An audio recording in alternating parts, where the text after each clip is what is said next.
Halo, selamat datang di video tutorial pemrograman shader pada Unity kita yang pertama.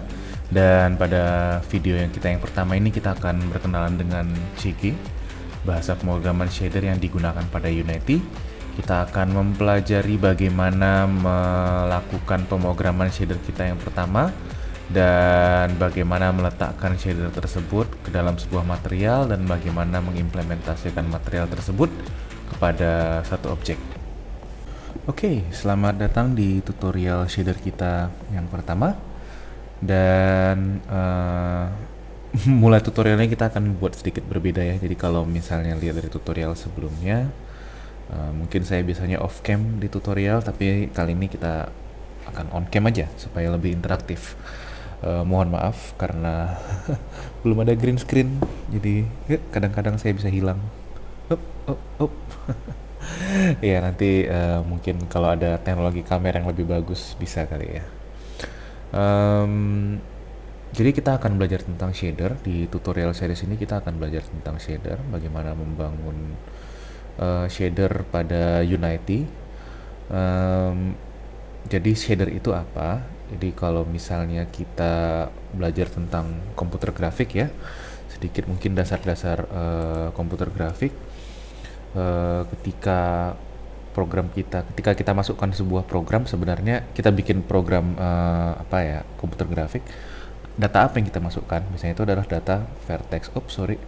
Si warna hitam kayaknya ini, saya belum terbiasa dengan tabletnya, agak sedikit aneh dia, ada dead space nya, jadi kadang-kadang mungkin saya harus kehilangan orientasi di tabletnya ya.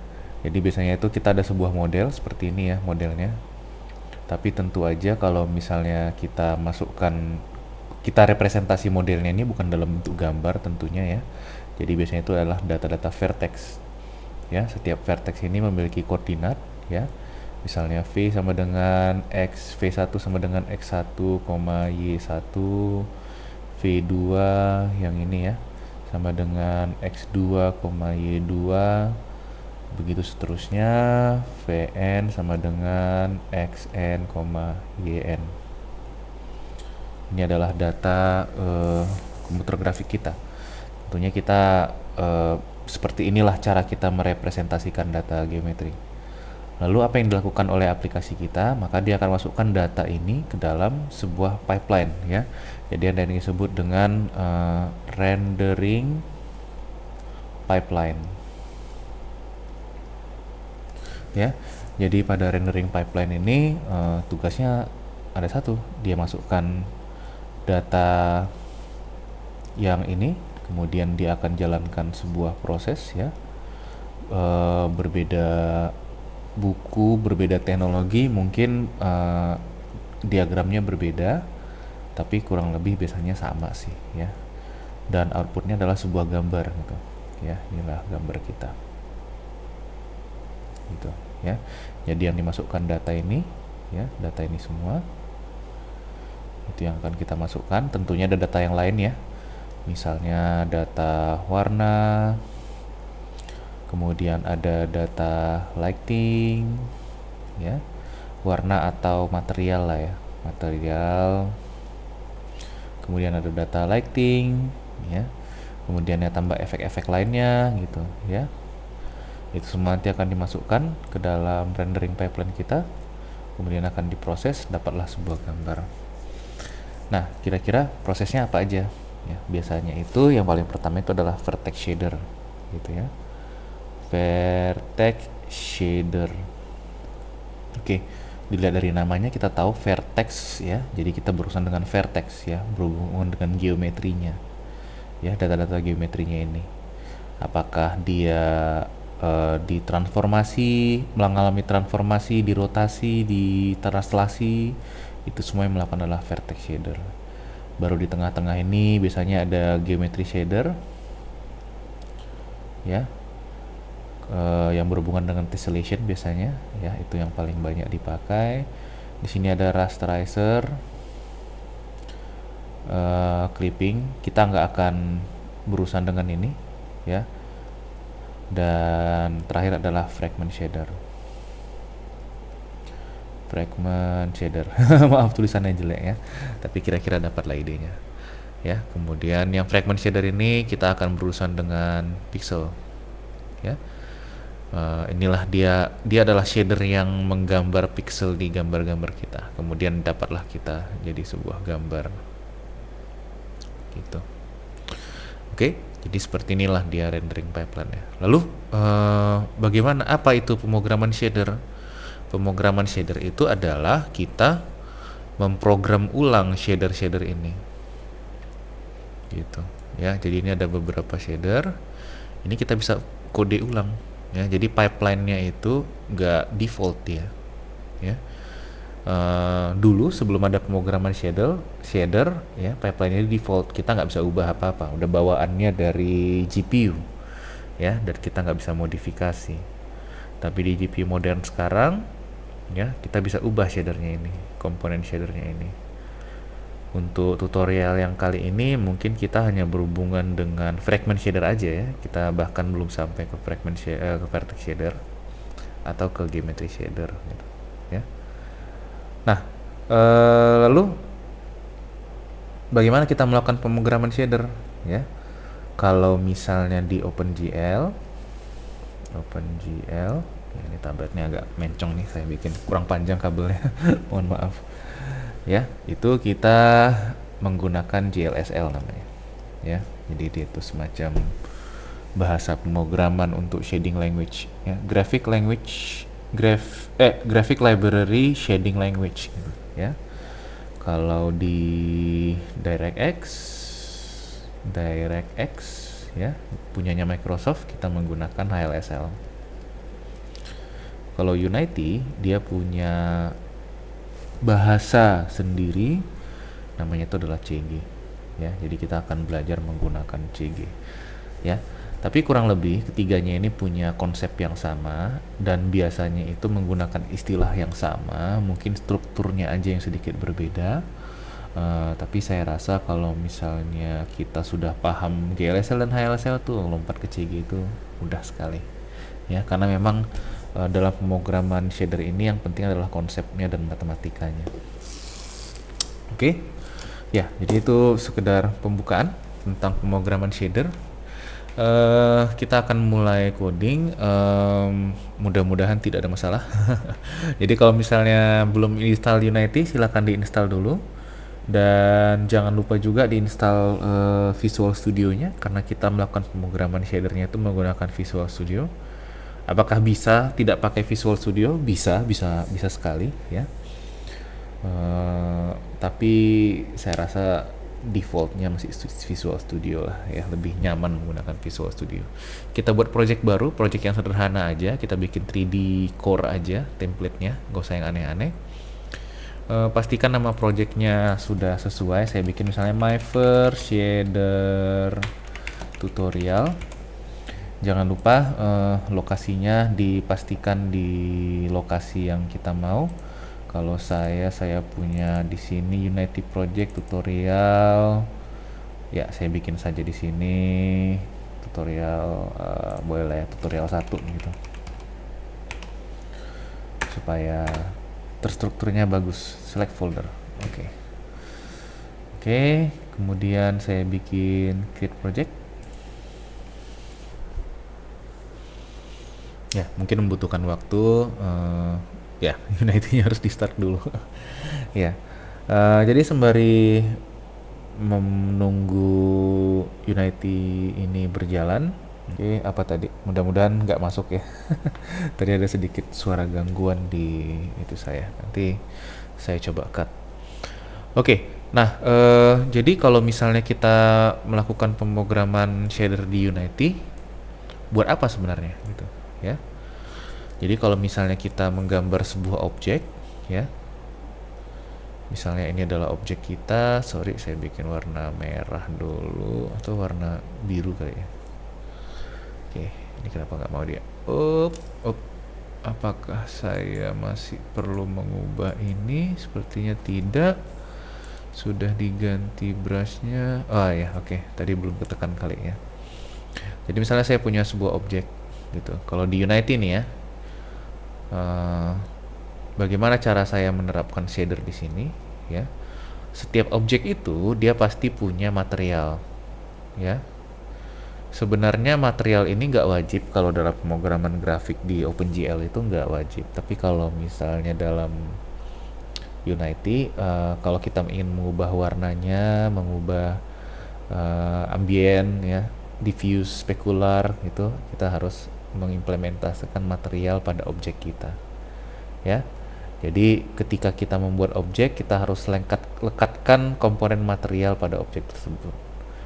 Lalu kemudian shadernya akan kita lekatkan ke material itu. Ya, jadi nanti kalau kita lihat di tutorialnya ini, objeknya memiliki properties sebuah material baru. Kemudian material itu memiliki properties komponen, bukan properties ya, komponen, memiliki komponen shader, ya. Jadi seperti itulah dia cara kerjanya nanti supaya tidak bingung. Oke, ini adalah tampilan Unity. Kita tidak akan membahas sorry, kita tidak akan membahas detail tentang Unity-nya itu sendiri, ya, karena ya kita akan fokus kepada shadernya. Lagi pula ini adalah pelajaran graphic programming, ya.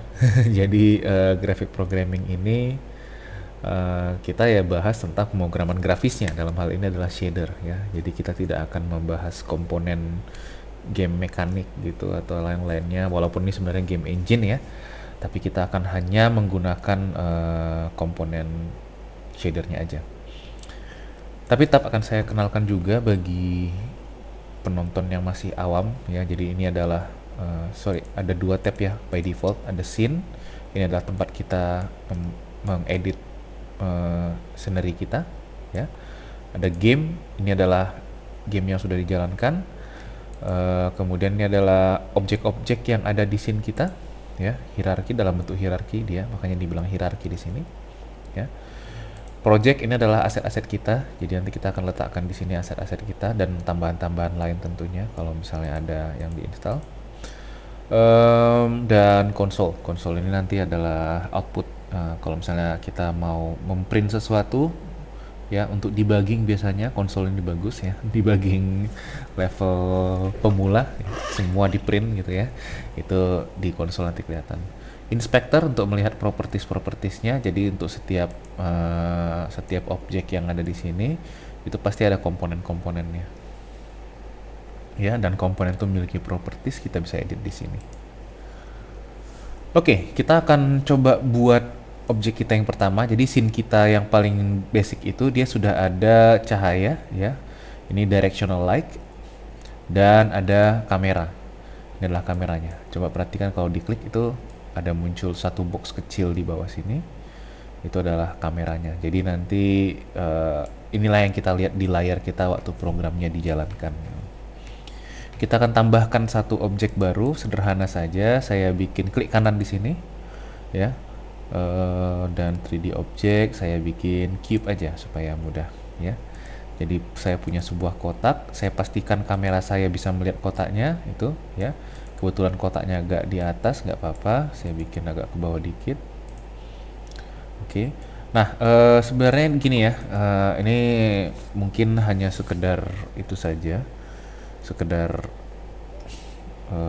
masukan saja. Saya kebetulan pakai layar yang cukup lebar, jadi saya suka menambahkan panel-panel gitu, ya. Jadi biasanya itu gamenya ini saya bikin di sini, ya.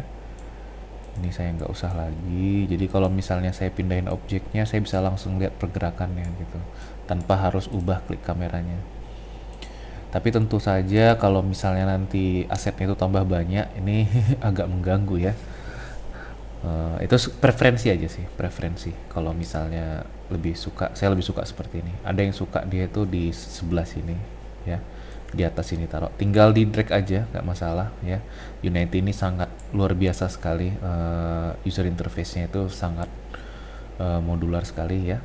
Jadi bisa diutak-atik, ya. Kalau nanti udah bingung, udah kacau dia, bisa balik ke layoutnya nih, ya. ada layout 2 by 3 kayaknya defaultnya. Oh, ada layout default kalau mau default ya. Oke, jadi adalah kotak saya majukan supaya besar ya, saya dekatkan ke kamera. Oke, kemudian saya akan coba coding sebuah shader di sini ya.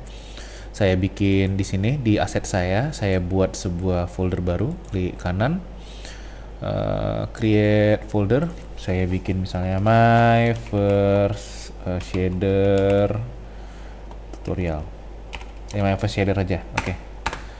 Oke, di dalamnya saya bikin sebuah material ya. Tadi seperti yang sudah saya jelaskan di sini, kita perlu material yang akan diletakkan ke objek kita supaya shadernya itu bisa kita letakkan di material ya.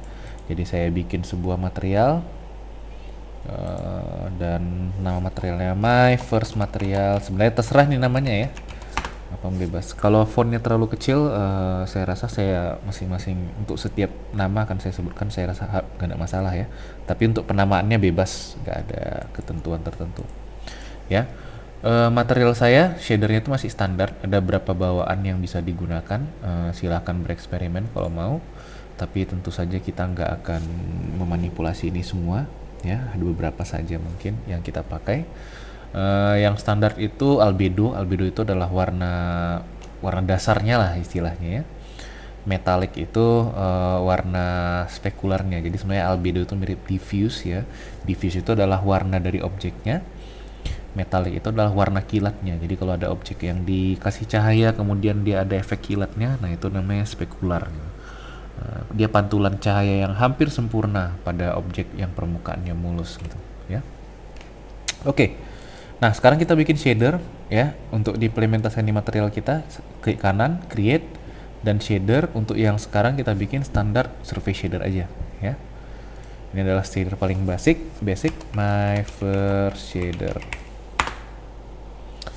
Oke, ini adalah shader saya yang paling basic. Kalau saya double klik, dia akan tampilkan di Visual Studio. Buat yang belum install Visual Studio, silahkan diinstal ya. Dia akan tampilkan shader yang basic. Oke, ini bisa di extend nggak ya? Oke, nggak bisa rupanya. Oke, nggak apa-apa. Ya, banyak defaultnya ini. Teman ini bawaannya dari si Unity, nggak semuanya juga kita pakai. Tapi yang paling penting itu mungkin yang pertama itu adalah ininya. Ini namanya salah lagi ya, my first shader. Gak apa sih, bisa diubah sih my first shader. Nanti dia akan panggil my first shader, tapi nggak apa-apa, nggak usah kita ubah ya. Propertiesnya ini adalah properties yang akan melekat ke shader kita ya. Jadi oh ya, sebelumnya kita implementasikan aja dulu shadernya di material kita ya. Bisa di drag kemari ke materialnya, atau bisa langsung di drag ke, kita pilih materialnya ya, kita pilih materialnya, kita drag aja ini ke sini juga bisa, klik. Nah, dia akan muncul nanti shadernya, dia akan mereplace shader dari material kita ya. Nah, kalau misalnya kita lihat nih propertiesnya, ada color, main text, glossiness, metallic, itu semua ada di sini ya.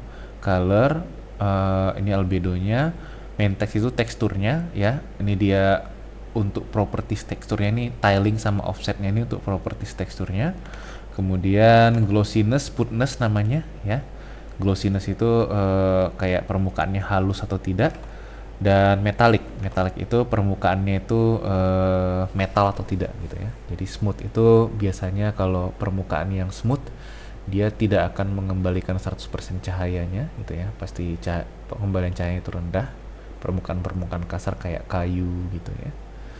Kalau misalnya smoothnya bagus kayak besi gitu ya, permukaan besi yang halus itu ada itu ya. Oke. Nah, jadi by default dia warna putih ya. Jadi kita bilang di sini warna putih, oke, nggak masalah ya. Dan formatnya itu, sorry, colornya ini warna putih ya. Main textnya ini juga white. Oke, itu untuk propertiesnya. Untuk sekarang mungkin saya nggak perlu metallic sama glossiness lah ya, saya hilangkan aja ya. Jadi saya cuman butuh color sama itunya aja. Oke. Tapi itu sebentar nggak apa-apa. Biarin dulu, sorry. Nanti pelan-pelan karena di bawah saya ada define variabelnya lain. Oke, kemudian struct inputnya, untuk inputnya saya hanya butuh main text ya, tidak ada input yang lain. Saya belum memanipulasi vertex shadernya, jadi saya hanya perlu main textnya aja untuk teksturnya. Kemudian ini adalah variabel yang akan saya pakai nanti di fragment shadernya. Ada glossiness, ada metallic, sama color ya. Sebentar. Ya, jadi ya ini adalah float 2 untuk main text-nya. Kenapa? Karena dia koordinat ya, UV ya. Koordinatnya itu dari 0 sampai 1 direpresentasikan sebagai bilangan floating point. Floating point-nya ada dua komponen, U sama V untuk koordinatnya, sama kayak X dan Y ya. Half ini apa? Ini adalah floating point tapi 16 bit ya. Jadi kalau misalnya floating point itu 32 bit, kalau ini kita cuman perlu half aja, 16 bit. Kenapa nggak pakai floating point yang standar 32 bit? Karena redundant ya. Mungkin kita tidak perlu presisi untuk glossiness sebanyak itu ya. 2/32 itu sampai 4 miliar nilai glossiness nggak perlu. Jadi kita pakai 2/16 saja. Karena shader ini dia bergerak di GPU kan ya. Jadi semakin besar data yang kita simpan itu semakin besar juga kebutuhan akan VRAM-nya. Jadi sebaiknya dihemat sebesar mungkin ya. Kalau kita tidak perlu detail, kita cukup pakai half ini aja. Fix for untuk bilangan fix point ya, ada 4. Kenapa? Karena RGB A, red, green, blue, alpha ya. Oke, itu yang untuk definisi ininya. Kenapa ini penting? Karena ini akan dipakai di sini ya. 1, 2, satu lagi color sini ya. Nah, ini adalah fragment shadernya ya. Sebenarnya lebih tepat disebut dengan surface shader ya, walaupun ini sebenarnya adalah fragment shader ya. Jadi yang bagian terpentingnya itu adalah input in. Ini adalah apa yang masuk ke dalam shadernya ini, dan outputnya O ya. Jadi apa yang keluar, sorry ya, benar, apa yang keluar. Kebetulan ini adalah surface output standar, berarti O nya itu memiliki komponen albedo, metallic, sama smoothness gitu. Dari mana dapat albedonya? Dari ini C ini ya. Ini main text 2D ini adalah untuk mengambil tekstur 2D, komponen dari untuk mensampling dari sebuah array 2D. Kita akan masuk ke sana nanti. Main text adalah main teksturnya. Kalau ada dipakai, kebetulan main tekstur kita adalah putih aja warnanya ya. Kita nggak ada pakai tekstur di sini. Oh ada. Ini albedo RGB-nya kita pakai white, jadi white dia ya. Atau bisa tekstur nggak ya? Coba saya lihat dulu ya. Iya, ada teksturnya ternyata di sini. Bisa pakai tekstur ya. Jadi kemudian ya, in.uv main text ini adalah koordinat dari teksturingnya. Kita akan masuk ke sana juga nanti, dikali dengan color. Jadi kita istilahnya ini adalah sampling warna pada satu tekstur, kemudian dikali dengan color apa yang kita masukkan. Oke.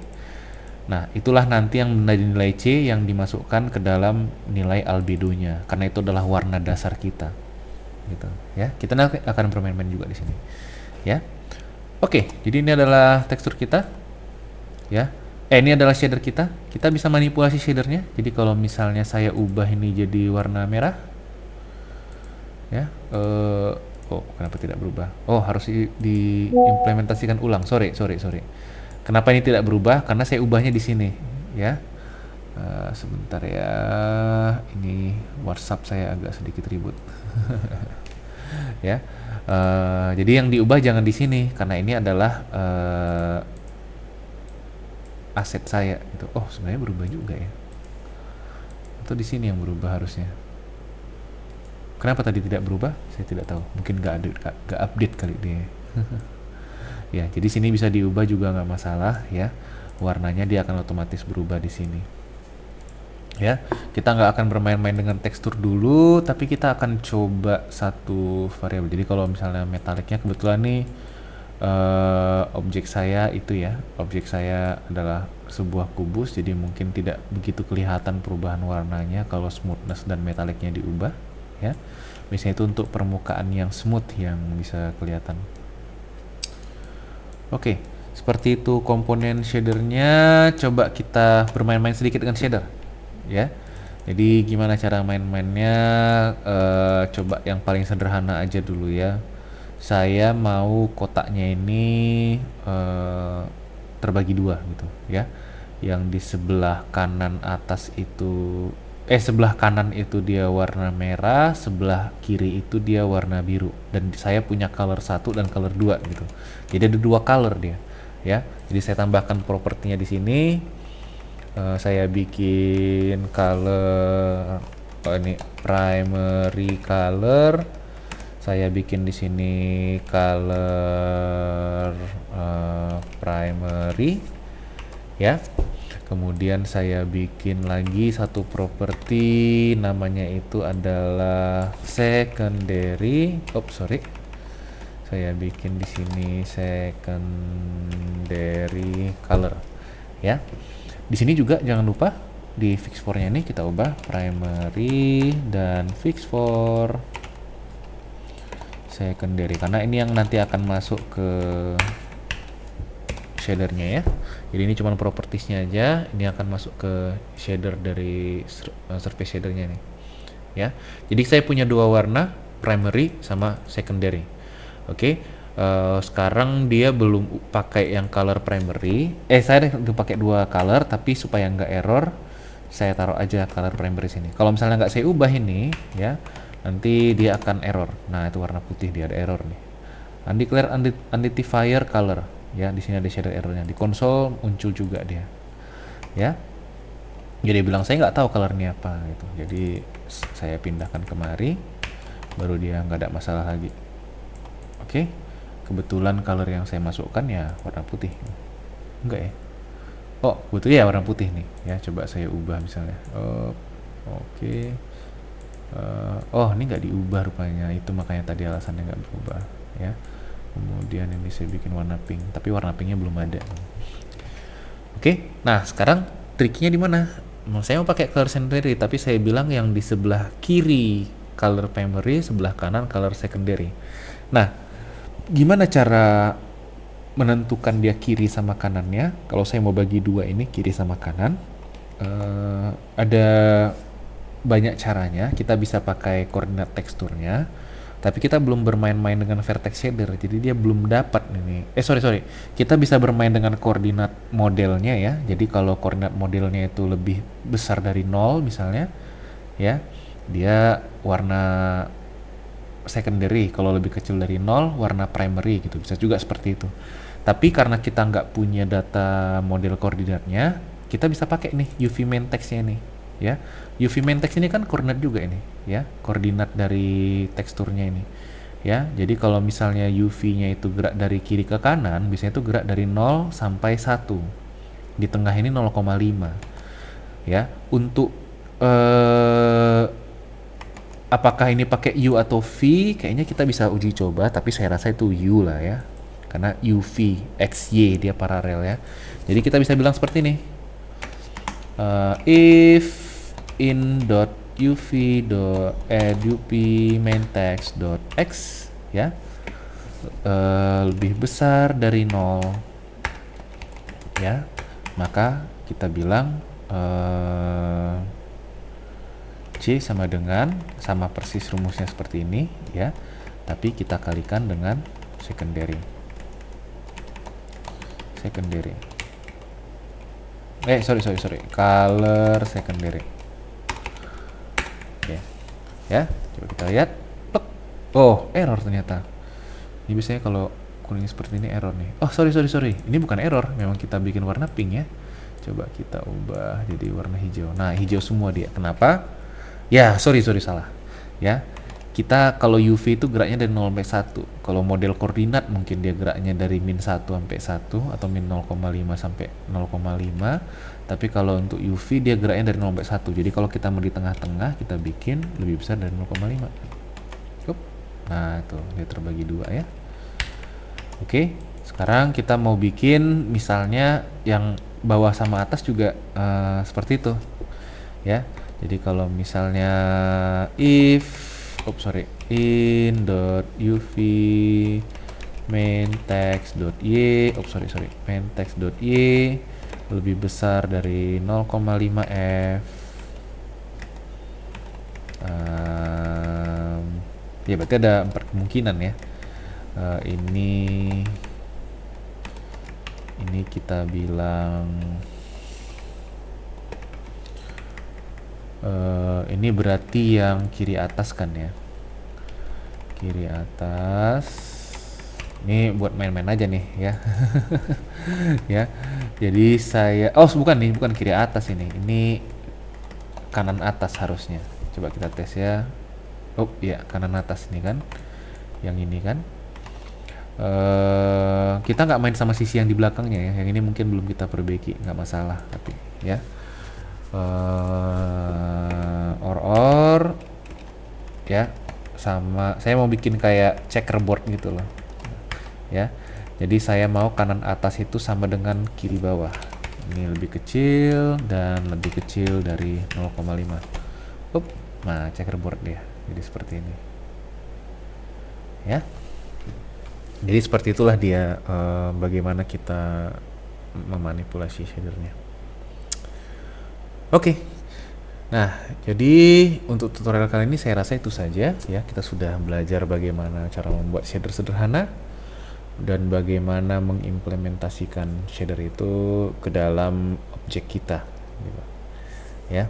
Di tutorial berikutnya kita akan coba lebih banyak lagi menggunakan komponen-komponen, menggunakan tipe data lain untuk kita implementasikan pada shader kita. Sekian dulu tutorial kali ini, sampai ketemu di tutorial berikutnya.